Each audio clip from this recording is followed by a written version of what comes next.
Good morning, dear students. Welcome to another session of online class. Issue of bonus share ആയിട്ട് ബന്ധപ്പെട്ട questions ഒക്കെ നമ്മൾ ഒരുവിധം ചെയ്തു കഴിഞ്ഞു, കംപ്ലീറ്റ് ചെയ്തു. അതിൻ്റെ ജേണൽ എൻട്രീസ് എങ്ങനെ എഴുതാം എന്നുള്ളത് പഠിച്ചു. ജേണൽ എൻട്രീസ് എഴുതിയതിന് ശേഷം അതിൻ്റെ ബാലൻസ് ഷീറ്റിൽ എങ്ങനെ ഷെയർ ക്യാപിറ്റലിലും അതുപോലെ തന്നെ റിസർവ്സ് ആൻഡ് സർപ്ലസിലൊക്കെ എന്തൊക്കെ ചേഞ്ചുകൾ വരും എന്നുള്ളത് നമ്മൾ കണ്ടു. റിസർവ്സ് ആൻഡ് സർപ്ലസിൽ നിന്ന് കുറഞ്ഞ് ഷെയർ ക്യാപിറ്റലിലേക്ക് അത് ആഡ് ചെയ്തു പോരുന്നതും നമ്മൾ കണ്ടു. അപ്പോൾ ഇവിടെ വ്യക്തമായിട്ടുള്ള ചില ഗൈഡ് ലൈൻസ് 2013 കമ്പനീസ് ആക്ട് കൊടുത്തിട്ടുണ്ട്. എങ്ങനെ ബോണസ് ഷെയർസ് ഇഷ്യൂ ചെയ്യാം, എന്തൊക്കെ പ്രോഫിറ്റ്സ് ആണ് ബോണസ് ഷെയർ ഇഷ്യൂ ചെയ്യാൻ വേണ്ടി, എന്തൊക്കെ റിസർവ്സ് ആൻഡ് പ്രോഫിറ്റ്സ് ആണ് ബോണസ് ഷെയർ ഇഷ്യൂ ചെയ്യാൻ വേണ്ടി ഉപയോഗിക്കാൻ പറ്റുന്നത്, എന്തൊക്കെ ബോണസ് ആണ് അല്ലെങ്കിൽ എന്തൊക്കെ പ്രോഫിറ്റ്സ് ആണ് നമുക്ക് ഉപയോഗിക്കാൻ പറ്റാത്തത്, അല്ലെങ്കിൽ പാർട്ട്ലി പെയ്ഡ് ഫുള്ളി പെയ്ഡ് ആയിട്ട് കൺവേർട്ട് ചെയ്യാൻ വേണ്ടി ബോണസ് കൊടുക്കാൻ വേണ്ടി ഉപയോഗിക്കാൻ പാടില്ലാത്ത ഐറ്റംസ് എന്തൊക്കെയാണ്. ഇങ്ങനെ ലീഗലായിട്ടുള്ള അതിൻ്റെ ഫോർമാലിറ്റീസ്, ലീഗൽ കണ്ടീഷൻസ് നമ്മൾ നേരത്തെ ക്ലാസ്സിൽ ഡിസ്കസ് ചെയ്തതാണ്. ഇന്നത്തെ ക്ലാസ്സിൽ നമ്മൾ ഉദ്ദേശിക്കുന്നത് ബോണസ് ഷെയർ ഇഷ്യൂ ചെയ്യാനുള്ള സാഹചര്യങ്ങൾ എന്തൊക്കെയാണ്. Then what are the circumstances for issue of bonus shares. ഒരു കമ്പനി ബോണസ് ഇഷ്യൂവിന് തയ്യാറാകുന്നതിൻ്റെ ആവശ്യം എന്താണ്, അല്ലെങ്കിൽ എന്തുകൊണ്ടാണ് കമ്പനികൾ ബോണസ് ഇഷ്യൂ നടത്തുന്നത്.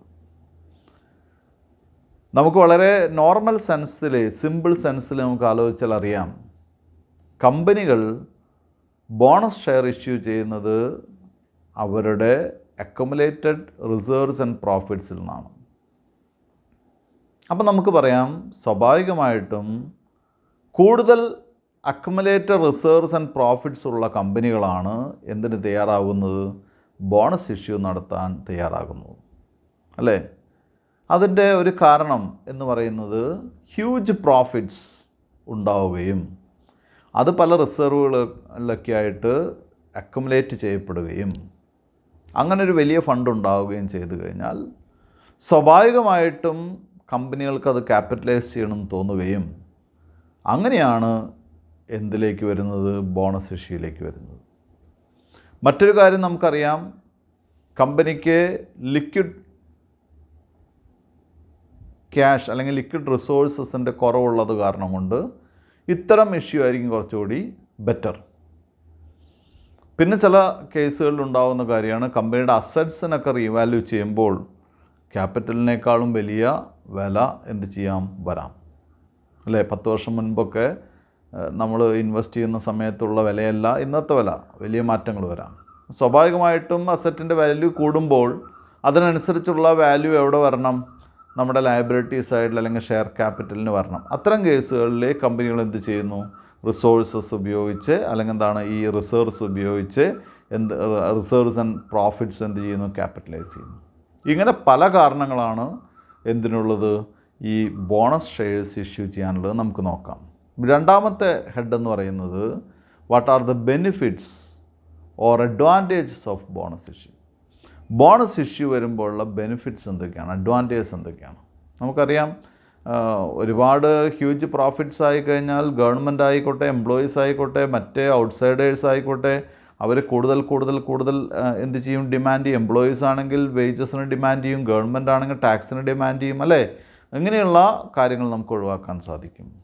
അതുപോലെ തന്നെ നമ്മൾ എക്സസ് പ്രോഫിറ്റ് ഉള്ളത് നമുക്ക് ഡിവിഡൻഡ് പോളിസി ഉണ്ട് ഓരോ കമ്പനികൾക്ക്, അതനുസരിച്ച് മാത്രമേ ഡിവിഡൻഡ് കൊടുക്കാൻ സാധിക്കുള്ളൂ. അപ്പോൾ അത്തരം ഒരുപാട് റീസൺസ് അതിൻ്റെ പുറകിലുണ്ട്. അപ്പോൾ എന്തൊക്കെയാണ് നമുക്കതിൻ്റെ circumstances for issue of bonus share എന്തൊക്കെയാണെന്ന് നോക്കാം. ഒന്നാമത്തെ point, when a company has large reserves and profits and it wants to capitalise it by issuing bonus shares. നേരത്തെ പറഞ്ഞ പോയിൻ്റ് തന്നെയാണ്. വലിയ ഹ്യൂജായിട്ടുള്ള റിസർവ്സ് ആൻഡ് പ്രോഫിറ്റ്സ് ഉണ്ടാവുകയും കമ്പനിക്ക് അത് ക്യാപിറ്റലൈസ് ചെയ്യണമെന്ന് തോന്നുകയും ചെയ്യുന്ന സമയത്ത് എന്ത് ചെയ്യുന്നു? ബോണസ് ഇഷ്യൂ നടത്തുന്നു. രണ്ടാമത്തെ point, when the liquid cash resources of the company is not adequate. Liquid cash resources adequate അല്ലാത്ത സമയത്ത്, ലിക്വിഡ് ക്യാഷ് റിസോഴ്സസ് ആഡിക്വേറ്റ് അല്ലാത്ത സമയത്ത് ഇതെന്തിനാണെന്ന് ചോദിച്ചു കഴിഞ്ഞാൽ അവിടെ നമുക്ക് ശ്രദ്ധിക്കേണ്ട ഒരു കാര്യം, നമുക്ക് ലിക്വിഡായിട്ടുള്ള റിസോഴ്സസ് ഒന്നും തന്നെ ഇല്ലാത്ത സമയത്ത് നമുക്ക് എന്ത് ചെയ്യാം? ഇതൊരു ടെക്നിക്കൽ അഡ്ജസ്റ്റ്മെൻ്റ് ആണല്ലോ. റിസർവ്സ് ആൻഡ് സർപ്ലസ് എടുത്ത് എവിടേക്ക് മാറ്റുന്നു? ക്യാപിറ്റലിലേക്ക് മാറ്റുക എന്ന് പറയുന്നത് ടെക്നിക്കലാണ്. അത് എന്തിനെ അഫക്റ്റ് ചെയ്യുന്നില്ല? ലിക്വിഡ് റിസോഴ്സസിനെ അഫക്റ്റ് ചെയ്യുന്നില്ല. When the higher rate of dividend is not advisable for the distribution of the reserves and profits. അതായത് ഹയർ റേറ്റ് ഓഫ് ഡിവിഡൻഡ് കൊടുക്കുക എന്ന് പറയുന്നത് അഡ്വൈസബിൾ അല്ല.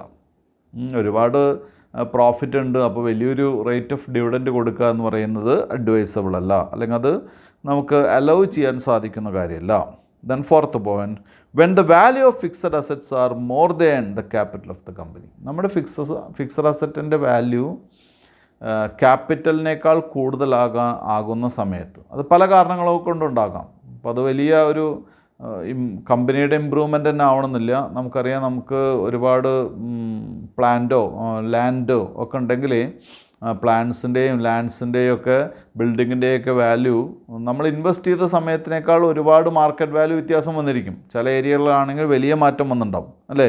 അത്തരം കേസുകളിൽ നമുക്ക് എന്ത് ചെയ്യാം? ഇത് കമ്പനികൾ എന്ത് തയ്യാറാവുന്നു? ബോണസ് ഇഷ്യൂവിന് തയ്യാറാവുന്നു. Then advantage of bonus issue ആണ് അടുത്ത ഹെഡ്. എന്തൊക്കെയാണെന്ന് നോക്കാം നമുക്ക്. As there is no payment of cash, the liquidity position of the company is not affected. നേരത്തെ പറഞ്ഞ പോയിൻ്റ് തന്നെ, പൈസയൊന്നും കൊടുക്കേണ്ടാത്ത കാരണം കൊണ്ട്, പേയ്മെൻറ്റ് ഓഫ് ക്യാഷ് ഇല്ലാത്ത കാരണം കൊണ്ട് തന്നെ ലിക്വിഡിറ്റി പൊസിഷൻ എഫക്റ്റ് ചെയ്യുന്നില്ല. രണ്ടാമത്തെ point, capitalisation of reserves increases the credit worthiness of the company. കമ്പനിയുടെ റിസർവ്സ് ഒക്കെ ക്യാപിറ്റലൈസ് ചെയ്യുമ്പോൾ കമ്പനിയുടെ ക്രെഡിറ്റ് വർത്തിനെസ്, കമ്പനിയുടെ വാല്യൂ ഇൻക്രീസ് ചെയ്യുന്നു. The next third point, the capital as per the books will be more realistic. നമ്മുടെ ബുക്കിലുള്ള capital എന്ന് പറയുന്നത് മോർ റിയലിസ്റ്റിക് ആയിരിക്കും. അതായത് കുറച്ചുകൂടി യാഥാർത്ഥ്യബോധത്തോടു കൂടിയുള്ള ഒരു ക്യാപിറ്റലായിരിക്കും. കാരണം ഇതുവരെ നമ്മുടെ പ്രോഫിറ്റിൽ നിന്ന് മാറ്റി വെച്ചിട്ടുള്ള എമൗണ്ടാണ് ക്യാപിറ്റലൈസ് ചെയ്യുന്നു, വെറുമൊരു എമൗണ്ട് അല്ല. The rate of dividend can be kept at A reasonable level. ആ ഡിവിഡൻഡ്, ഇതൊക്കെ കാരണം കൊണ്ട് തന്നെ നമുക്ക് ഡിവിഡൻഡ് ഒരു റീസണബിൾ ലെവലിൽ റേറ്റ് കീപ്പ് ചെയ്ത് കൊണ്ടുപോകാൻ സാധിക്കും. Shareholders get additional shares without making any payment. Share ഹോൾഡേഴ്സിനുള്ള ഗുണം അവർക്ക് വലിയ ബെനിഫിറ്റാണ്. ഷെയർ ഹോൾഡേഴ്സിനൊരു അഡീഷണൽ എമൗണ്ട് കിട്ടുന്നു, ഒരു പേയ്മെൻറ്റും കൂടാതെ അഡീഷണൽ എമൗണ്ട് എന്നല്ല, അഡീഷണൽ ഷെയർസ് കിട്ടുന്നു, അല്ലേ? അത് ഈസിലി എന്ത് ചെയ്യാണ്? റെഡിലി മാർക്കറ്റബിൾ ആണ്. എപ്പോൾ വേണമെങ്കിൽ നമുക്കത് വിൽക്കാൻ പറ്റുന്ന ഷെയർസാണ്. The share holders can get dividend on the increased capital in the future years. ഈ ബോണസ് ഷെയർ ആയിട്ട് കിട്ടുന്ന ഷെയറിനും ഷെയർ ഹോൾഡേഴ്സിന് എന്ത് കിട്ടുന്നു? അവർക്ക് ഡിവിഡൻഡ് കിട്ടുന്നു, ഭാവിയിലുള്ള ഇയറിലെ ഡിവിഡൻഡ് കിട്ടുന്നു. If the share holders require additional funds immediately they can sell the shares. അതാണ് ഞാൻ നേരത്തെ പറഞ്ഞ പോയിന്റ്, അല്ലേ? ബോണസ് ഷെയർ കിട്ടി, ബോണസ് ഷെയർ വെറുതെ കിട്ടിയതാണ്, ഫ്രീ ആയിട്ട് കിട്ടിയതാണ്. പക്ഷേ അവർക്കൊരാവശ്യം വന്നല്ലോ, ഒരു അത്യാവശ്യം വന്നു കഴിഞ്ഞാൽ അത് എപ്പോൾ വേണമെങ്കിലും നമുക്ക് മാർക്കറ്റിൽ അത് റെഡിലി സെയിലബിളാണ്. അവർക്ക് വേണമെങ്കിൽ അത് വിറ്റ് പൈസയാക്കി പണമാക്കി മാറ്റാവുന്നതാണ്. ഇത്രയാണ് ഇതിൻ്റെ അഡ്വാൻറ്റേജസ്. ബോണസ് ഷെയർസിൻ്റെ ബോണസ് ഇഷ്യൂ ആയിട്ട് ബന്ധപ്പെട്ട അഡ്വാൻറ്റേജസ് ആണ് ഇത്രയും 7 പോയിൻ്റ് പറഞ്ഞത്. അവർ next topic is right issue. Right shares are the shares issued to the existing shareholders when the company issue new shares or additional shares. Company പുതിയ shares issue ചെയ്യുന്ന സമയത്ത് അല്ലെങ്കിൽ അഡീഷണൽ ഷെയർസ് ഇഷ്യൂ ചെയ്യുന്ന സമയത്ത് existing ഷെയർസിനെ issue ചെയ്യുന്ന ഷെയർസിനെയാണ് നമുക്ക് എന്തായിട്ട് പറയാൻ പറ്റുന്നത്? റൈറ്റ് ഷെയർസ് എന്ന് പറയുന്നത്. അപ്പോൾ അവിടെ റൈറ്റ് ഷെയർസ് എന്ന് പറയാൻ കാരണം അവകാശ ഓഹരികളാണ്, അതവരുടെ റൈറ്റാണ്.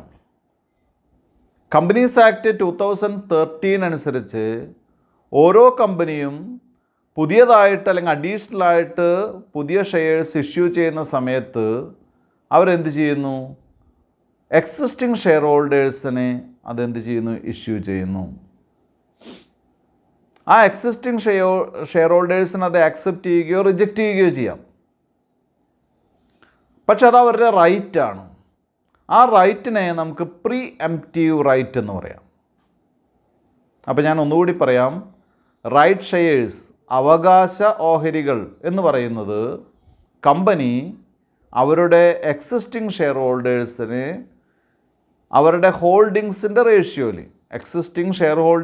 റേഷ്യോയിൽ ഇഷ്യൂ ചെയ്യുന്ന ഷെയർസിനെയാണ് എന്തായിട്ട് പറയുന്നത്? റൈറ്റ് ഷെയർസ് എന്ന് പറയുന്നത്. അത് വിത്ത് കൺസിഡറേഷനാണ്, പൈസ വാങ്ങി കൊടുക്കുന്ന ഷെയറാണ്. ചിലപ്പോൾ മാർക്കറ്റ് വാല്യൂവിനേക്കാൾ ചിലപ്പോൾ താഴെയായിരിക്കാം, മാർക്കറ്റ് റേറ്റിനേക്കാൾ കുറവുള്ള റേറ്റിനായിരിക്കാം, നിർബന്ധമില്ല. മനസ്സിലായല്ലോ? ആ റൈറ്റിനെ നമുക്ക് എന്തായിട്ട് പറയാം? പ്രീ എംപ്റ്റീവ് റൈറ്റ് എന്ന് പറയാം. ഇനി നമുക്ക് എന്താണ് റൈറ്റ് ഷെയർസ് നോക്കാം. നമുക്ക് right shares are the shares offered to the existing share holders of a company when it makes an additional issue of shares. കമ്പനി ഒരു അഡീഷണൽ ഇഷ്യൂ നടത്തുന്ന സമയത്ത് കമ്പനിയുടെ എക്സിസ്റ്റിംഗ് ഷെയർ ഹോൾഡേഴ്സിനെ ഓഫർ ചെയ്യുന്ന ഷെയർസിനെയാണ് റൈറ്റ് ഷെയർസ്. ഓഫർ ചെയ്യാണ്, ഇഷ്യൂ ചെയ്യാന്ന് പറയാൻ പറ്റില്ല, ഓഫർ ചെയ്യാണ്. അതിനെയാണ് റൈറ്റ് ഷെയർസ് എന്ന് പറയുന്നത്. Section 62 of the companies act 2013 requires that when a public company makes an additional issue of shares, these new shares must be offered to the existing shareholders in proportion to the paid up value of shares held by them. 2013 companies act അനുസരിച്ച് പുതിയ share issue നടത്തുന്ന സമയത്ത്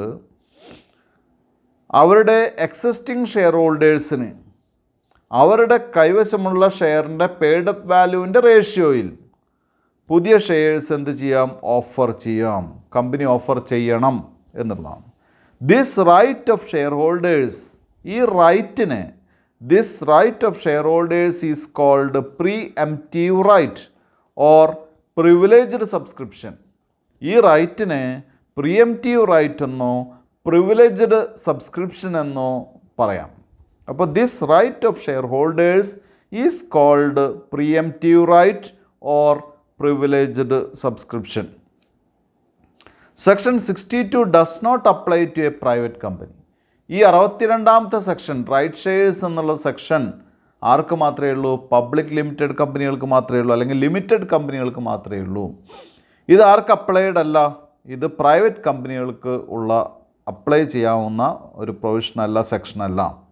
Thus, a private company need not offer its additional shares to its existing shareholders. അതുകൊണ്ട് തന്നെ private കമ്പനിക്ക് additional share issue ചെയ്യുന്ന സമയത്ത് existing share ഹോൾഡേഴ്സിനെ ഓഫർ ചെയ്യേണ്ട ആവശ്യമില്ല. ഇനി ഇവിടെ കുട്ടികൾ ശ്രദ്ധിക്കേണ്ട കാര്യം, ഇതിൽ ഈ റൈറ്റ് ഷെയർസ് ആയിട്ട് ബന്ധപ്പെട്ട് ചില ലീഗൽ പ്രൊവിഷൻസ് കമ്പനീസ് ആക്ടിൽ പറയുന്നുണ്ട്. എന്തൊക്കെയാണെന്ന് നോക്കാം നമുക്ക്. ഒരു 6 പ്രൊവിഷൻസ് ഉണ്ട്. അത് കുട്ടികൾ പഠിക്കേണ്ടതാണ്, നിർബന്ധമായിട്ട് അറിഞ്ഞിരിക്കേണ്ടതാണ്.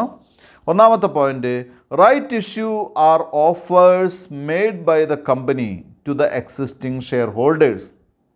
എക്സിസ്റ്റിംഗ് ഷെയർ ഹോൾഡേഴ്സിനുള്ള ഓഫറിനെയാണ് എന്തായിട്ട് പറയുന്നത്? റൈറ്റ് ഇഷ്യൂ എന്ന് പറയുന്നത്.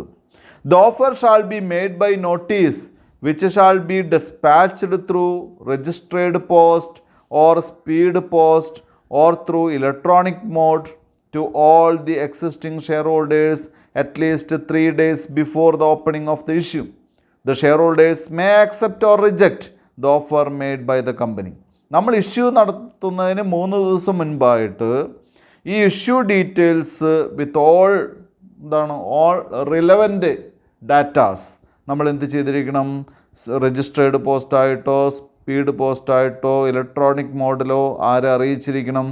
എല്ലാ ഷെയർ ഹോൾഡേഴ്സിനെയും എക്സിസ്റ്റിംഗ് ഷെയർ ഹോൾഡേഴ്സിനെയും അറിയിച്ചിരിക്കണം, ഓഫർ ചെയ്തിരിക്കണം, അവർക്ക് കൊടുത്തിരിക്കണം. But the share holders may accept or reject the offer made by the company. ഷെയർ ഹോൾഡേഴ്സിന് അതെന്ത് ചെയ്യാം? അത് ആക്സെപ്റ്റ് ചെയ്യുകയോ റിജക്റ്റ് ചെയ്യുകയോ ചെയ്യാം. Second point, the offer document shall state the proportion in which right shares are offered and the number of shares to which each shareholder is entitled to. ഈ offer ഡോക്യുമെൻറ്റിൽ എത്ര അല്ലെങ്കിൽ ഏത് റേഷ്യോയിലാണ് ഇവർ ഷെയർ ഇഷ്യൂ ചെയ്യുന്നത്. ഇപ്പം ഒരു ഷെയർ ഹോൾഡറുടെ കയ്യിൽ 1000 shares ആണുള്ളതെങ്കിൽ 2 അല്ലെങ്കിൽ 1:2 ആണ് അവരുടെ റേഷ്യോ എന്നുണ്ടെങ്കിൽ ഓരോ 2 ഷെയറിനും 1 ഷെയർ അല്ലേ. അപ്പോൾ 1000 ഷെയർ ഉള്ള ഒരാൾക്ക് എത്ര കിട്ടും? 1000 ഷെയർ ഉള്ള ഒരു പേഴ്സണ് അതിൻ്റെ പകുതി ഷെയറാണ് കിട്ടുക. 1:2 ആണ് പറയുന്നത്. ഒരു ഷെയർ 2 ഷെയർ ഉള്ള ആൾക്ക് 1 ഷെയറാണ് കൊടുക്കുന്നത്. അപ്പോൾ 1:2 എന്നുള്ള റേഷ്യോയിൽ. അപ്പം ഇത്തരം റേഷ്യോയും ഇത്തരം നമ്പർ ഓഫ് ഷെയറും കൃത്യമായിട്ട് എക്സ്പ്ലെയിൻ ചെയ്യാൻ, കൃത്യമായിട്ട് റെക്കോർഡ് ചെയ്തിട്ട് വേണം ആർക്ക് ഓഫർ അയക്കാൻ, ഈ ഷെയർ ഹോൾഡേഴ്സിനെ ഓഫർ ലെറ്റർ ട്രാൻസ്ഫർ ചെയ്യാൻ. Third point, the share holders should be given notice specifying the number of shares offered. Share ഹോൾഡേഴ്സിനെ നമ്പർ ഓഫ് ഷെയർസ് സ്പെസിഫൈ ചെയ്തിട്ടുള്ള നോട്ടീസ് ഓഫർ ചെയ്യണം. And the time within which acceptance should be given. എത്ര സമയത്തിനുള്ളിൽ acceptance ലഭിക്കണം എന്നുള്ള കാര്യം കൂടി പറഞ്ഞണം. എത്ര സമയത്തിനുള്ളിലാണ് ആക്സെപ്റ്റൻസ് കിട്ടേണ്ടത് എന്നുള്ള കാര്യം കൂടി അതിൽ റെക്കോർഡ് ചെയ്തിരിക്കണം. The time given for acceptance shall not be less than 15 days from the date of the offer and not more than 30 days. ആ സമയം എന്ന് പറയുന്നത് 15 ദിവസത്തിൽ കുറയാത്ത സമയം ഉണ്ടായിരിക്കണം. അതേസമയം 30 ദിവസത്തിനേക്കാൾ കൂടാനും പാടില്ല. 15 മുതൽ 30 ദിവസത്തിനുള്ളിൽ ഉള്ള സമയം ആർക്ക് കൊടുത്തിരിക്കണം? ഷെയർ ഹോൾഡർക്ക് കൊടുത്തിരിക്കണം. Fourth point, the right shares are offered for a consideration. പൈസ വാങ്ങിയിട്ടാണ് റൈറ്റ് ഷെയർസ് ഇഷ്യൂ ചെയ്യുന്നത്. ബോണസ് ഷെയർ പോലെയല്ല, പണം വാങ്ങിയിട്ടാണ് ഇഷ്യൂ ചെയ്യുന്നത്. Generally it is lower than the current market price to make the rights more attractive. Generally it is lower than the current market price അല്ലേ. സാധാരണ എന്ന് മാത്രമേ ഉള്ളൂ. Generally it is lower than the current market price to make the rights more attractive. ഈ right കൂടുതൽ attractive ആക്കുന്നതിന് വേണ്ടി സാധാരണഗതിയിൽ മാർക്കറ്റ് വാല്യൂവിനേക്കാൾ കുറച്ച് വിലയ്ക്കാണ് ഇഷ്യൂ ചെയ്യുന്നത്. അഞ്ചാമത്തെ point, the share holders have the right to renounce the whole or part of the right shares in favour of a third party. Share ഹോൾഡേഴ്സിന് എന്തുണ്ട്? ഇതിൻ്റെ റൈറ്റ് റിനൗൺസ് ചെയ്യാനുള്ള റൈറ്റ് ഉണ്ട്. അത് ഹോളായിട്ട്, മുഴുവനായിട്ടോ പാർട്ടായിട്ടോ എന്ത് ചെയ്യാം? മറ്റൊരു പാർട്ടിയിലേക്ക്, ഒരു തേർഡ് പാർട്ടിയിലേക്ക് ഇത് ട്രാൻസ്ഫർ ചെയ്യുക, അല്ലെങ്കിൽ എന്താണ്, ഇത് റിനൗൺസ് ചെയ്യാൻ, ഇത് മാറ്റിക്കൊടുക്കാനുള്ള റൈറ്റ് ആർക്കുണ്ട്? ഷെയർ ഹോൾഡേഴ്സിനുണ്ട്. വേണമെങ്കിൽ അവർക്ക് എന്ത് ചെയ്യാം? ഇത് ഒരു തേർഡ് പാർട്ടി, ഷെയർ ഹോൾഡറോ കമ്പനിയോ അല്ലാത്ത മൂന്നാമതൊരാൾക്ക് ഇത് എന്ത് ചെയ്യാം? റിനൗൺസ് ചെയ്യാം. ഈ റൈറ്റ് റിനൗൺസ് ചെയ്യാം. Sixth point, the board may dispose the right shares not subscribed by the shareholders in the manner that is most beneficial to the company. Share holders എടുക്കാത്ത, subscribe ചെയ്യാത്ത shares, right shares board of ഡയറക്ടേഴ്സിനെ കമ്പനിക്ക് ബെനിഫിഷ്യലായിട്ടുള്ള ഏത് മെത്തേഡിൽ വേണമെങ്കിലും എന്ത് ചെയ്യാം? അത് ഡിസ്പോസ് ചെയ്യാം. കമ്പനിക്ക് ബെനിഫിറ്റ് കിട്ടത്തക്ക, കമ്പനിക്ക് മാക്സിമം പ്രോഫിറ്റ് കിട്ടത്തക്ക, ബെനിഫിറ്റ് കിട്ടത്തക്ക ഏത് മെത്തേഡിൽ വേണമെങ്കിൽ ബോർഡ് ഓഫ് ഡയറക്ടേഴ്സിന് ഈ right shares, share holders subscribe ചെയ്യാത്ത റൈറ്റ് ഷെയർസ് എന്ത് ചെയ്യാം? ഡിസ്പോസ് ചെയ്യാം. ഇത്രയും 6 പോയിൻറ്റ്സ് ആണ്. അപ്പോൾ ഇത് വളരെ കെയർഫുള്ളായിട്ട് കുട്ടികൾ എന്ത് ചെയ്യുക? വാച്ച് ചെയ്യുക. Next topic is distinction between right issue and public issue. Right ഇഷ്യൂവും പബ്ലിക് ഇഷ്യൂവും തമ്മിലുള്ള ഡിഫറൻസ് എന്തൊക്കെയാണ്? വളരെ ഈസി ആയിട്ട് നമുക്ക് എഴുതാൻ പറ്റുന്നതാണ്. നമുക്കറിയാം, പബ്ലിക് ഇഷ്യൂ എന്ന് പറയുമ്പോൾ ആദ്യമായിട്ട് ഇഷ്യൂ നടത്തുന്നതിനെയാണ്, പബ്ലിക്കിൻ്റെ അടുത്ത് ഇഷ്യൂ നടത്തുന്നതിനെയാണ് പബ്ലിക് ഇഷ്യൂ എന്ന് പറയുന്നത്. റൈറ്റ് ഇഷ്യൂ എന്ന് പറയുമ്പോൾ നമ്മുടെ എക്സിസ്റ്റിംഗ് ഷെയർ ഹോൾഡേഴ്സിനെ സർക്കുലേറ്റ് ചെയ്യുന്നതിനെയാണ് റൈറ്റ് ഇഷ്യൂ എന്ന് പറയുന്നത്, അല്ലെങ്കിൽ ഓഫർ ചെയ്യുന്നതിനെയാണ് റൈറ്റ് ഇഷ്യൂ എന്ന് പറയുന്നത്. അതവർ ആക്സെപ്റ്റ് ചെയ്യാൻ വേണമെങ്കിൽ റിജക്റ്റ് ചെയ്യാം കേട്ടോ. അപ്പോൾ എന്താണ് ഡിഫറൻസ് നോക്കാം നമുക്ക്. ഒന്നാമത്തെ point, a right issue is made to the existing share holders while public issue is made to the public. Right issue existing share ഹോൾഡേഴ്സിനും, പബ്ലിക് ഇഷ്യൂ പബ്ലിക്കിനാണ്, നമ്മൾ അറിയാത്ത ആളുകൾക്കാണ്, മറ്റുള്ളവർക്കാണ് നമ്മൾ എന്ത് ചെയ്യുന്നു? ഇഷ്യൂ ചെയ്യുന്നു. രണ്ടാമത്തെ point, the chance of over subscription is low in right issue while in public issue there is chance of over subscription. അപ്പം ഓവർ സബ്സ്ക്രിപ്ഷൻ സാധാരണ രീതിയിൽ എവിടെ ഉണ്ടാവില്ല? റൈറ്റ് ഇഷ്യൂവിൽ ഉണ്ടാവില്ല. കാരണം എന്താ? ഓരോരുത്തർക്കുമുള്ള റൈറ്റ് അനുസരിച്ചിട്ടാണ് ഇഷ്യൂ ചെയ്യുന്നത്, അല്ലേ? അവരുടെ കയ്യിലുള്ള ഹോൾഡിംഗ് അനുസരിച്ചിട്ടാണ് ഇഷ്യൂ ചെയ്യുന്നത്. അതേസമയം പബ്ലിക്കിന് അങ്ങനെയല്ല. പബ്ലിക്കിന് എന്ത് ചെയ്യുന്നു? പബ്ലിക്കിൻ്റെ കേസിൽ ഓവർ സബ്സ്ക്രിപ്ഷൻ വരാനുള്ള സാധ്യതയുള്ളൂ കേട്ടോ, വരണം നിർബന്ധമില്ല. Third point, the cost of flotation is low in right issue but in the public issue the cost is high, അല്ലേ? ഇഷ്യൂ ചെയ്യുന്ന കോസ്റ്റ് വളരെ കുറവാണ്. കാരണം എന്താണ്?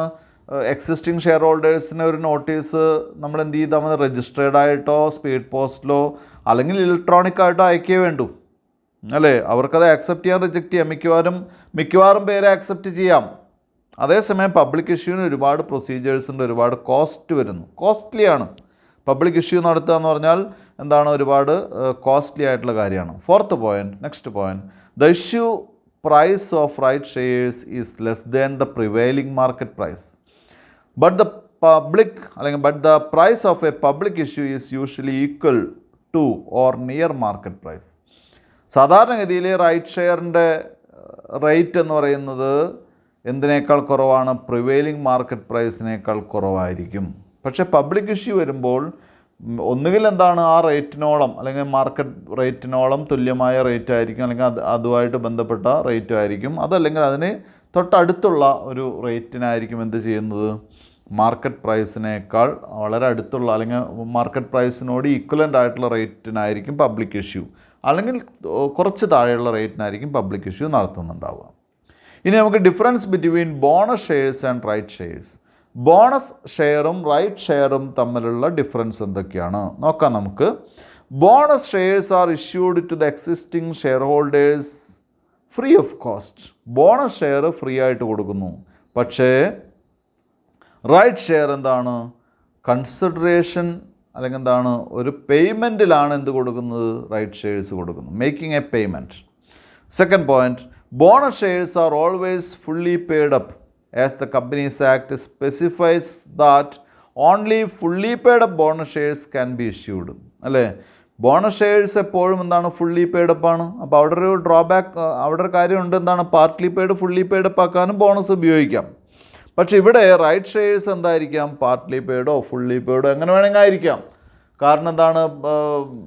റൈറ്റ് ഷെയർസ് നമ്മൾ ഇഷ്യൂ ചെയ്യുന്ന സമയത്ത് ചിലപ്പോൾ പാർട്ട്ലി പെയ്ഡ് ആയിരിക്കാം, അല്ലേ? അത് ആവശ്യമുള്ളപ്പോൾ ആയിരിക്കാം അവരെന്ത് ചെയ്യുക? കളക്ട് ചെയ്യുക. ആപ്ലിക്കേഷൻ മണിയോ അലോട്ട്മെൻറ്റോ ഒക്കെയാണ് മാത്രമാണ് വാങ്ങുകയുണ്ടായിരിക്കുള്ളൂ. അപ്പോൾ അത് മിക്കവാറും എന്തായിരിക്കാം? പാർട്ട്ലി പെയ്ഡ് ആയിരിക്കാം, അല്ലേ?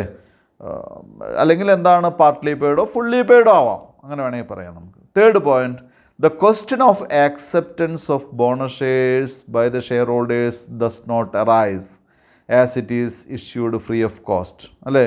ഇവിടെ എന്താണ്? ആക്സെപ്റ്റൻസ് എന്നുള്ളൊരു ക്വസ്റ്റ്യൻ ബോണസ് ഷെയറിൻ്റെ കാര്യത്തിൽ വരുന്നില്ല. കാരണം എന്താ? ബോണസ് ഷെയർ ഫ്രീ ആയിട്ടാണ് കൊടുക്കുന്നത്, അല്ലേ? കംപ്ലീറ്റ്ലി ഫ്രീ ആണ്. അവരെ ഷെയർ ഹോൾഡേഴ്സിനെ സംബന്ധിച്ചിടത്തോളം ഫ്രീ ആയിട്ട് ഷെയർസ് കിട്ടുകയാണ്. അതവർക്ക് സാധാരണ ഷെയർ പോലെ അടുത്ത ദിവസം അത് മാർക്കറ്റിൽ വിൽക്കാൻ പോലും സാധിക്കുന്ന ഷെയറാണ് ബോണസ് ഷെയർ എന്ന് പറയുന്നത്. അതേസമയം റൈറ്റ് ഇഷ്യൂവിൻ്റെ കേസിൽ അതെല്ലാവരും ആക്സെപ്റ്റ് ചെയ്യണമെന്നില്ല. ഷെയർ ഹോൾഡേഴ്സിന് എന്ത് ചെയ്യാം? ആക്സെപ്റ്റ് ചെയ്യാനും റിജക്റ്റ് ചെയ്യാനുള്ള റൈറ്റ് ഉണ്ട്. മാത്രമല്ല അവർക്ക് എന്ത് ചെയ്യാം? വേറെ ആളുടെ പേരിലേക്ക് അത് റിനൗൺസ് ചെയ്യാനുള്ള അല്ലെങ്കിൽ എന്താണ്? ട്രാൻസ്ഫർ ചെയ്യാനുള്ള റൈറ്റ് ഉണ്ട്, റൈറ്റ്, അല്ലേ? Fourth point, issue of bonus shares is regulated by section 63 of the companies act 2013 and the SEBI guidelines, whereas right shares is regulated by section 62 of the Companies Act. Bonus share 63 അനുസരിച്ചും SEBI guidelines അനുസരിച്ചിട്ടാണ് regulate ചെയ്യുന്നതെങ്കിൽ right shares section 62 of companies act അനുസരിച്ചിട്ടാണ് regulate ചെയ്യുന്നത്. അഞ്ചാമത്തെ point, issue of bonus shares does not increase the working capital of the company, whereas issue of right shares increase the working capital of the company. Issue of bonus shares എന്തിനെ effect ചെയ്യുന്നില്ല? നമ്മുടെ liquid cash പൊസിഷനെ effect ചെയ്യുന്നില്ല. അതുകൊണ്ട് തന്നെ working ക്യാപിറ്റലിലെ improvement ഒന്നും എന്തുണ്ടാക്കുന്നില്ല? Bonus share issue ചെയ്യുന്നതുകൊണ്ട് ഉണ്ടാക്കുന്നില്ല. അതേസമയം റൈറ്റ് ഷെയർസ് ഇഷ്യൂ ചെയ്താൽ നമുക്ക് ലിക്വിഡ് ക്യാഷ് വരുന്നു, വർക്കിംഗ് ക്യാപിറ്റൽ എന്ത് ചെയ്യുന്നു? ഇൻക്രീസ് ചെയ്യുന്നു. ആറാമത്തെ point, there is no requirement of minimum subscription in the case of bonus share. Bonus ഷെയറിൻ്റെ കേസിൽ എന്താണ്? മിനിമം സബ്സ്ക്രിപ്ഷൻ എന്നുള്ള റിക്വയർമെൻ്റ് ഇല്ല. പക്ഷേ ന്യൂ ഇഷ്യൂ ആയതുകൊണ്ട് റൈറ്റ് ഷെയർസ് ആണെങ്കിൽ പോലും അവിടെ എന്തുണ്ട്, മിനിമം സബ്സ്ക്രിപ്ഷൻ എന്നുള്ള പോയിൻ്റ് അവിടെ വരുന്നു. റൈറ്റ് ഷെയർസ് ആണെങ്കിൽ കൂടി മിനിമം സബ്സ്ക്രിപ്ഷൻ എന്നുള്ള പോയിൻ്റ് വരുന്നു. 7ാമത്തെ point, bonus shares cannot be renounced by the share holders. Bonus share നമുക്ക് കിട്ടുന്നൊരു ബോണസ് ഷെയർ വേറൊരാൾക്ക് ട്രാൻസ്ഫർ ചെയ്യാനുള്ള റൈറ്റ് ഇല്ല, അത് സാധിക്കില്ല.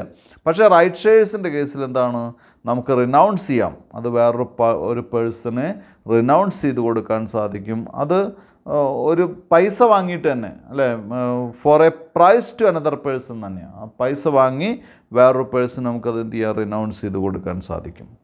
Then advantage of right issue. എന്താണ് റൈറ്റ് ഇഷ്യൂവിൻ്റെ അഡ്വാൻറ്റേജ് നോക്കാം നമുക്ക്.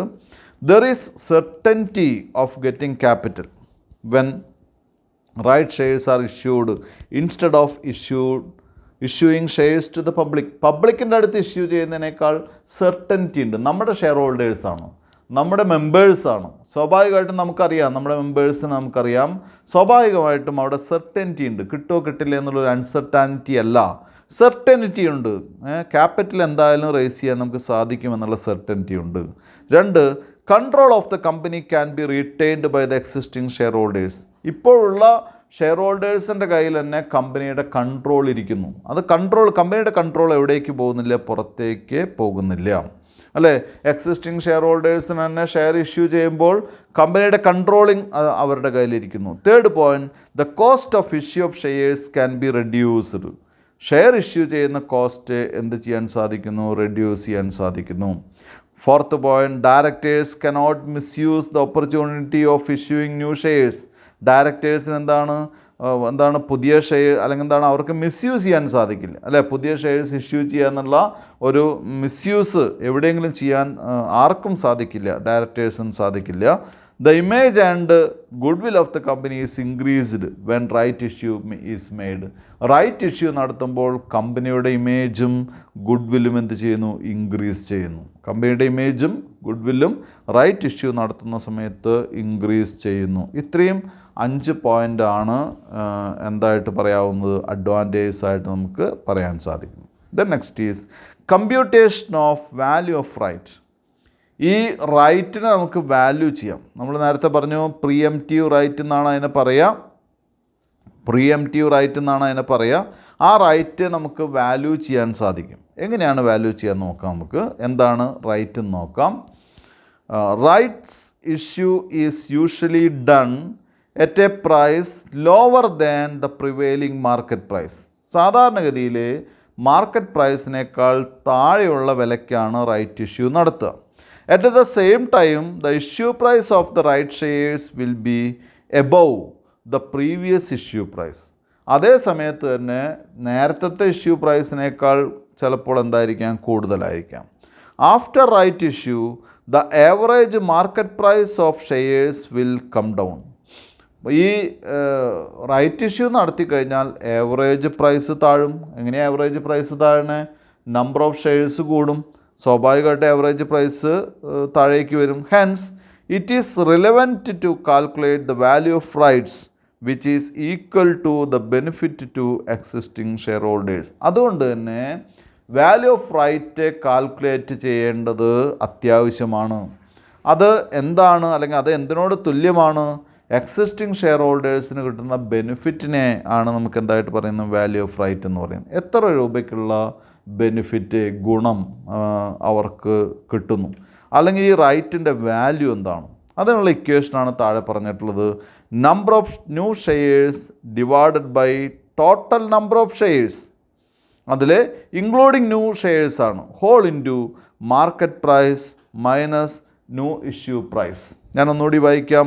Number of new shares divided by total number of shares ബ്രാക്കറ്റിൽ including new issues whole into market price minus new issue price.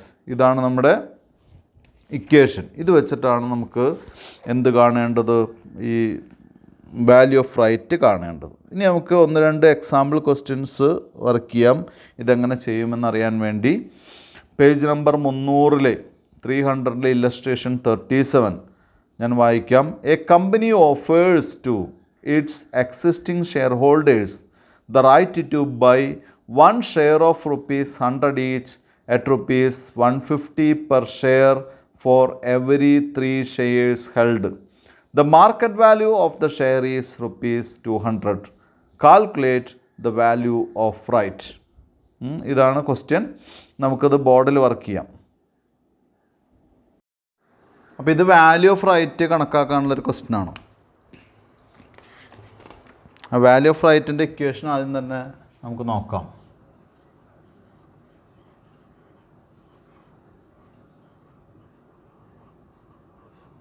Value of right is equal to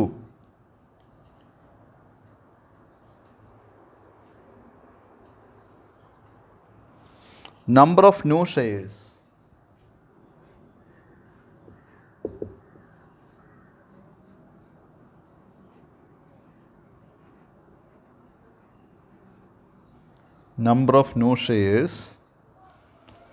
divided by total number of shares.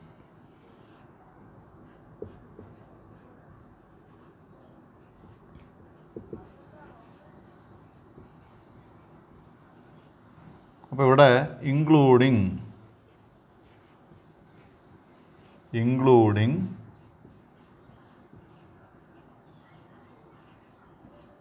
ഈ total നമ്പറിൽ എന്തുകൂടി ഉണ്ട്? പുതിയ share കൂടി അടക്കമുള്ള total നമ്പറാണ്. Whole into market price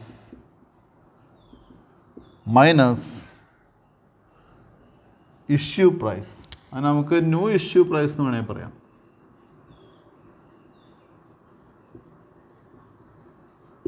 new issue price. Value of right കാണുന്ന equation ഇതാണ്. ഇതിൽ നമുക്ക് ക്വസ്റ്റ്യനിൽ പറഞ്ഞിട്ടുള്ളത് a company offers to its existing share holders the right to buy one share of rupees 100 each at rupees 100 രൂപയുടെ at rupees 150. 100 രൂപയുടെ share 150 രൂപയ്ക്ക് for every 3 shares held. അപ്പോൾ 1:3 ആണ്. ഓരോ 3 ഷെയറിനുമാണ്. മാർക്കറ്റ് വാല്യൂ എന്ന് പറയുന്നത് 200 ആണ്. ഇതാണ് ക്വസ്റ്റ്യൻ. അപ്പോൾ നമുക്ക് ഇവിടെ നോക്കാം. ഇതനുസരിച്ച് value of right is equal to number of new shares എത്രയാണ്? 1 divided by total number of shares. 3 ഷെയറുള്ള ആൾക്ക് ഒരു ഷെയർ കൂടി കിട്ടുകയാണെങ്കിൽ 4 share. Whole into market price 200 minus issue price 150. എത്രയാണ് വരിക? അല്ലേ? 1/4 into 200 minus 150 is equal to rupees 12.50. അപ്പോൾ നമ്മൾ സിമ്പിളായിട്ട് ഇത് എന്ത് ചെയ്തു? ഇത് അപ്ലൈ ചെയ്തു എന്ന് മാത്രമേ ഉള്ളൂ. അപ്പോൾ 1:3 എന്ന് പറയുമ്പോൾ 3 ഷെയറുള്ള ഒരാൾക്ക് ഒരു ഷെയർ അഡീഷണൽ ആയിട്ട് കിട്ടും കേട്ടോ. ഇതിൽ ജേണൽ എൻട്രി ഒന്നും എഴുതാനില്ല. വാല്യൂ ഓഫ് റൈറ്റ് കാണാൻ വേണ്ടി മാത്രമുള്ളൊരു ക്വസ്റ്റ്യനാണ്. അപ്പോൾ ഇനി നമുക്ക് അടുത്ത ക്വസ്റ്റ്യനിലേക്ക് പോവാം. അടുത്ത ക്വസ്റ്റ്യൻ ഇല്ലസ്ട്രേഷൻ 38 ആണ്. പേജ് നമ്പർ 300 തന്നെ. A company offers to its share holders the right to buy 2 shares at rupees 11 per share for every 5 shares held. The market value of its share is rupees 60. Compute the value of right. ഇത് നമുക്ക് ബോർഡിൽ work ചെയ്യാം. അടുത്ത question ഇതേപോലത്തെ നേരത്തെ ചെയ്ത പോലത്തെ ഒരു ക്വസ്റ്റ്യൻ തന്നെയാണ്. A company offers to its share holders the right to buy 2 shares at rupees 11 per share for every 5 shares held. അപ്പോൾ 2 ഷെയർ 2:5 ആണ്. ഓരോ 5 ഷെയറിനും 2 ഷെയർ വാങ്ങാം. at rupees 11 per share.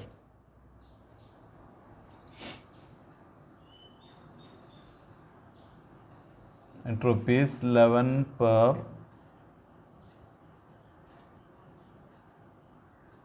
Share, 11 per share. ഇനി നമുക്ക് ശ്രദ്ധിക്കാനുള്ളത് market value of the share is ₹60.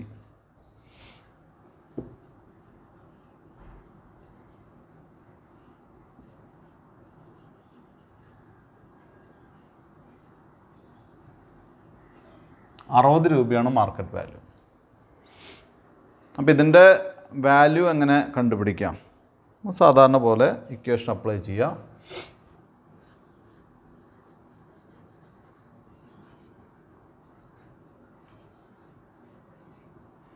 Value of right is equal to number of new shares divided by total number of shares including new shares. അപ്പോൾ 5 + 2 whole into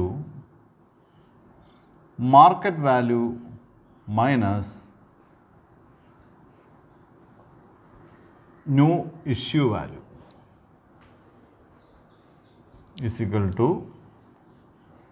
2/7 into 10 പോയി കഴിഞ്ഞാൽ 50, 49, 49 is equal to rupees 14 അല്ലെങ്കിൽ 14 രൂപ. Value of right എന്ന് പറയുന്നത് 14. അത്രയേ ഉള്ളൂ. Next question page number 300 illustration 40 ആണ്. ഞാൻ ക്വസ്റ്റ്യൻ വായിക്കാം. Roy limited had issued 30,000 equity shares of ₹10 each. ₹8 per share called up. The company made the following decisions. 1. To make shares fully paid up through bonus issue out of general reserve of ₹1 lakh. Fully paid up ആക്കാൻ general റിസർവിൽ നിന്ന് എടുത്ത് bonus കൊണ്ട് എന്ത് ചെയ്യുക? Fully paid ആയിട്ട് convert ചെയ്യുക. 2. To issue right shares in the ratio of 1 fully paid share for every 3 existing shares held at ₹15 per share. The prevailing market price per share is ₹25. Compute the value of right and give the journal entries recording the above. ഇതാണ് question. നമുക്ക് ബോർഡിൽ work ചെയ്യാം.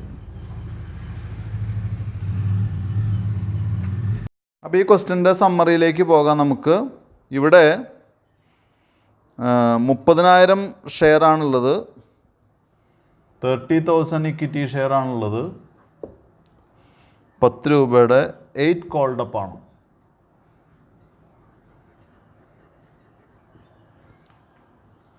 അപ്പോൾ ഇവിടെ bonus എത്ര വേണമെന്ന് വെച്ച് കഴിഞ്ഞാൽ 30,000 ഷെയറിനെ 2 രൂപ വെച്ച് 60,000 റുപ്പീസ് വേണം ബോണസ്. അതിനുള്ള എമൗണ്ട് ഉണ്ടോ എന്നാണ് നമുക്ക് നോക്കേണ്ടത്. എമൗണ്ട് ഉണ്ട്. അത് ജനറൽ റിസർവിൽ എത്രയുണ്ട്? 1 lakh റുപ്പീസ് ഉണ്ട്. അപ്പോൾ അത് കഴിഞ്ഞു. അപ്പോൾ ജനറൽ റിസർവിലെ 1 lakhൽ നിന്ന് 60,000 എടുത്തിട്ട് എന്ത് ഇഷ്യൂ ചെയ്യുക? ബോണസ് ഷെയർ ഇഷ്യൂ ചെയ്യില്ല. ബോണസ് എന്ത് ചെയ്യുക? പാർട്ട്ലി പെയ്ഡ് ഫുള്ളി പെയ്ഡ് ആയിട്ട് കൺവേർട്ട് ചെയ്യുക. അപ്പോൾ അത് കഴിഞ്ഞു. ഒന്നാമത്തെ കേസാണ്. അപ്പോൾ ഇതിന് ജേർണൽ എൻട്രി എഴുതണം. ഇത് വർക്കിംഗ് നോട്ടിൽ എഴുതി വയ്ക്കുക. നമുക്ക് വേണ്ട എമൗണ്ട് 60,000 രൂപയാണെന്ന് എഴുതി വയ്ക്കുക. രണ്ടാമത്തെ പോയിൻ്റ്, നമുക്ക് റൈറ്റ് ഷെയർസ് ഇഷ്യൂ ചെയ്യുന്നു in the ratio fully paid share for every 3 existing shares held എന്നാണ് പറഞ്ഞിട്ടുള്ളത്. ഓരോ 3 ഷെയറിനും 1 ഫുള്ളി പെയ്ഡ് ഷെയർ. അപ്പോൾ റൈറ്റ് ഷെയർ എന്ന് പറയുന്നത് 1:3 ആണ്. അപ്പോൾ നമുക്ക് എങ്ങനെയാണ് വേണ്ടത്? ഇപ്പോഴുള്ള 30,000 ഷെയർസ് ആണുള്ളത്, അതിനെ 1:3 അല്ലേ? അപ്പോൾ എത്ര വേണ്ടി വരും? 10,000 ഷെയർസാണ് ഇഷ്യൂ ചെയ്യേണ്ടത്. 10,000 ബോണസ് ഷെയർസ് ഇഷ്യൂ ചെയ്യണം. എത്ര രൂപയിൽ? 8 rupees 15 പെർ ഷെയർ, 15 രൂപയിൽ. 5 രൂപ പ്രീമിയമാണ്. അപ്പോൾ ഇതിന് എത്ര പണം വേണ്ടി, അല്ല ഇതിന് എത്ര പണം വേണമെന്ന് നമുക്ക് നോക്കണ്ട, ഇതിന് പണം വേണ്ടല്ലോ, ഇത് റൈറ്റ് ഇഷ്യൂ അല്ലേ. അപ്പോൾ 10,000 ഷെയർ 10 രൂപയിൽ പ്ലസ് 5 രൂപ പ്രീമിയത്തിൽ ഇഷ്യൂ ചെയ്യുന്നു. ഇനി നമുക്ക് ഇവിടെ വാല്യൂ ഓഫ് റൈറ്റ് കാണാൻ പറഞ്ഞിട്ടുണ്ട്. അപ്പോൾ ഇവിടെ ഇതിൻ്റെ മാർക്കറ്റ് പ്രൈസ് എത്രയാണെന്നും കൂടി നോക്കാം. മാർക്കറ്റ് പ്രൈസ് എന്ന് പറയുന്നത് 25 രൂപയാണ്. 25 രൂപ. അപ്പോൾ വാല്യൂ ഓഫ് റൈറ്റ് നോക്കാം.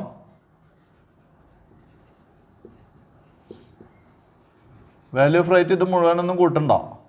അതായത് 10,000 പ്ലസ് 10,000 ഡിവൈഡ് ബൈ 40,000 ഒന്നും വേണ്ട. ഇത് വെച്ച് ഈ റേഷ്യോ വെച്ച് നോക്കിയാൽ മതി അല്ലേ.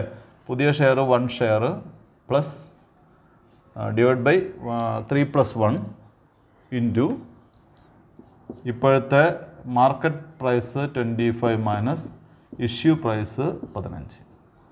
അപ്പോൾ 1/4 ഇൻറ്റു 10 അല്ലേ. വാല്യൂ ഓഫ് റൈറ്റ് എത്രയാണ്? വാല്യൂ ഓഫ് റൈറ്റ് എന്ന് പറയുന്നത് 2.5, 2.5. 2 രൂപ 50 പൈസയാണ് വാല്യൂ ഓഫ് റൈറ്റ്. അപ്പോൾ ഇത് കുട്ടികൾ എവിടെ എഴുതി വയ്ക്കുക? ഇത് നിങ്ങൾ വർക്കിംഗ് നോട്ടിൽ എഴുതി വയ്ക്കുക. 2.5 ആണ്, ₹2.5. ഇവിടെ ₹2.5. 2 രൂപ 50 പൈസയാണ് വാല്യൂ ഓഫ് റൈറ്റ് എന്ന് നിങ്ങൾ എഴുതി വയ്ക്കുക. ആദ്യം നമുക്ക് ജനറൽ എൻട്രി എഴുതേണ്ടത് ബോണസിൻ്റെ ആണ്. ജനറൽ റിസർവിൽ 1,00,000 രൂപയുണ്ട്. അതിൽ നിന്ന് 60,000 രൂപ ബോണസിലേക്ക് മാറ്റുക.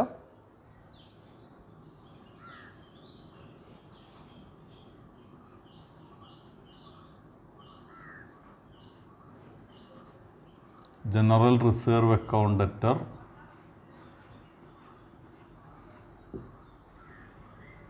ടു എവിടേക്കാണ് മാറ്റേണ്ടത്? To bonus to share holders. Bonus to share holders account 60,000 ബ്രാക്കറ്റിലെ ബീയിങ്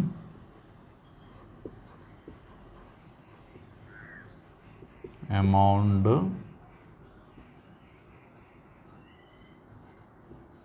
transferred. രണ്ടാമത്തത് ഈ ബോണസ് യൂട്ടിലൈസ് ചെയ്യാൻ വേണ്ടി നമ്മൾ ഫൈനൽ കോള് വിളിച്ച് അതിലേക്കാണ് അഡ്ജസ്റ്റ് ചെയ്യേണ്ടത്. അപ്പോൾ അത് ഫൈനൽ കോൾ ഡ്യൂ ആക്കുന്ന ജനറൽ എൻട്രി എഴുതുക.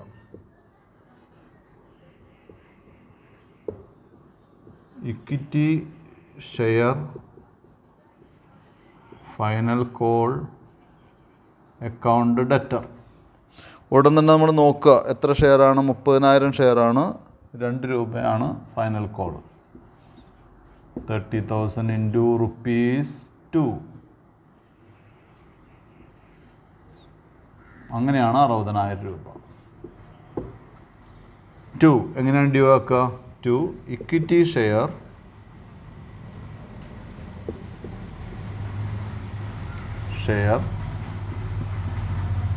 Capital account 60,000. നരേഷ് എഴുതുക. Being share final call due. Final call due ആക്കി കഴിഞ്ഞാൽ അടുത്തത് ഈ ബോണസ് അഡ്ജസ്റ്റ് ചെയ്യുക എന്നുള്ളതാണ്. അപ്പോൾ bonus to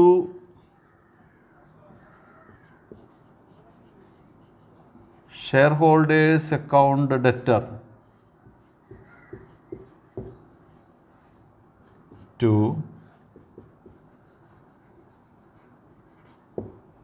equity share final call account 60,000.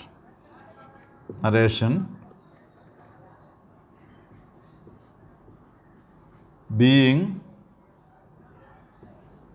Share അല്ലെങ്കിൽ being bonus utilised being bonus utilised. അപ്പോൾ നമുക്ക് ബോണസിൻ്റെ ജേണൽ എൻട്രീസ് കഴിഞ്ഞു. ഇനി റൈറ്റ് ഇഷ്യൂ നടത്തുന്ന ജേണൽ എൻട്രി ഉണ്ട്. റൈറ്റ് ഇഷ്യൂവിൻ്റെ ജേണൽ എൻട്രിയിൽ യാതൊരു പ്രത്യേകതയില്ല. നമ്മൾ സാധാരണ ഒരു ഷെയർ ഇഷ്യൂ ചെയ്യുന്ന അതേപോലെ തന്നെയാണ്. അപ്പോൾ അവിടെ നമ്മൾ എത്ര നമ്പർ ഇഷ്യൂ ചെയ്യുന്നു മാത്രം മനസ്സിലാക്കിയാൽ മതി. ബാങ്ക് അക്കൗണ്ട് ഡെറ്റർ നമ്മൾ ഇഷ്യൂ ചെയ്യുന്നത് 10,000 ഷെയറാണ്.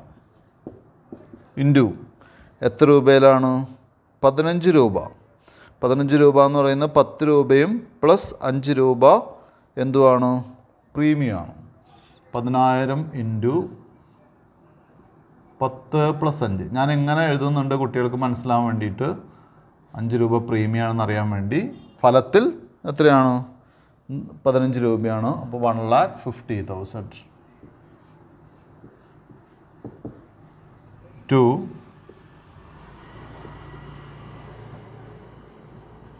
ഇക്വിറ്റി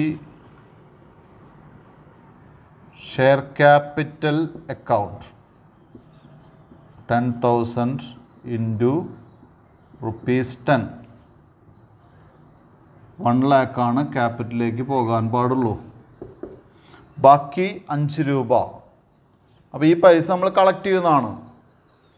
റൈറ്റ് ഷെയർ ആണെന്ന് പറഞ്ഞാലും നമ്മൾ എന്ത് ചെയ്യണം? പൈസ കിട്ടുന്നു. അത് എമൗണ്ട് വാങ്ങി ഇഷ്യൂ ചെയ്യുന്ന ഷെയർ തന്നെയാണ് റൈറ്റ് ഷെയർ എന്ന് നമ്മൾ ഓൾറെഡി പറഞ്ഞിട്ടുള്ളതാണ് കേട്ടോ.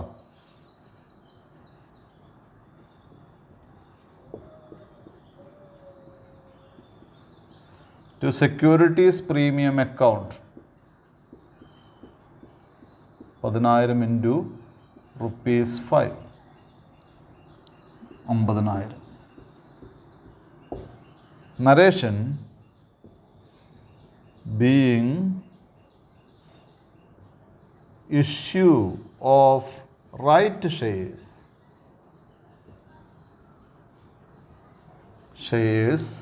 വേണേൽ ഇവിടെ നമ്പർ കൊടുക്കാം കേട്ടോ. ഇഷ്യൂ ഓഫ് 10,000 റൈറ്റ് ഷെയർസ് എന്ന് വേണേൽ കൊടുക്കാം. Right shares at the rate of ₹10 with a premium